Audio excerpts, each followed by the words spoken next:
in today's new media seat, we have Monica Page, who is the White House correspondent for Turning Point USA's news organization on the front lines. Monica, thank you for being here.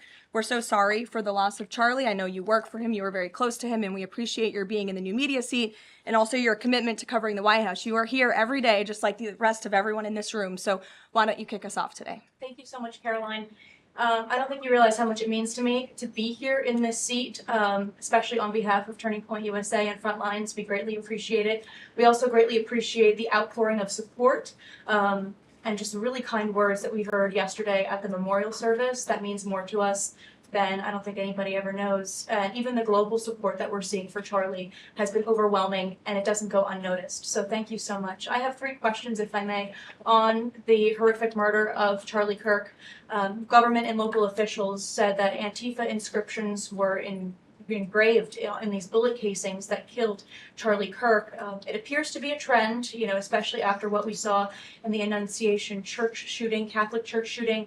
Additionally, Stephen Miller recently commented on the rise in this kind of violence, saying there is a domestic terrorist movement growing in this country.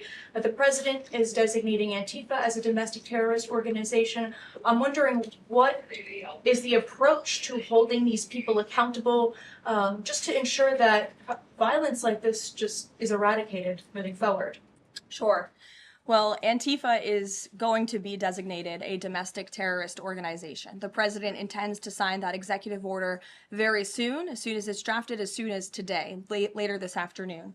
And this is something the president campaigned on because we have seen a rise in violence perpetuated by Antifa radical people across this country who subscribe to this group.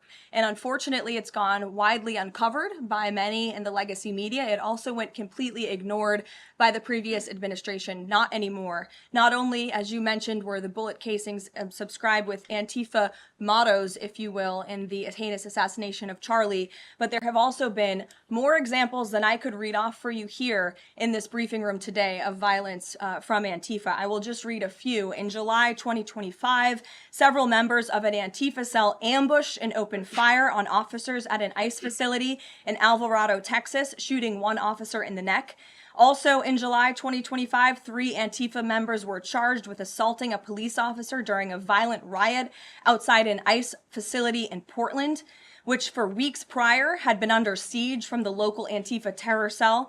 In February 2024, a transgender Antifa terrorist detonated an explosive device outside of the office of the Republican Attorney General of Alabama.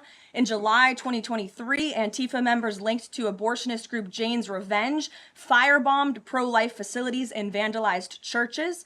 In January 2022, a suspected Antifa member was arrested for bringing a pipe bomb to a pro-Trump event. In January 2021, an Antifa supporter threatened to shoot police officers and Trump supporters outside of the Florida State Capitol building. Again, I could continue to list many more examples for those in the room who don't believe this is a serious threat to American safety and our national security, but this administration knows that it is. That's why the president will be signing this order. And we will also be, most importantly, looking at who is funding Antifa and who is funding these other violent left-wing groups that we've seen perpetuate so much crime and mayhem across our country. I'll be damned.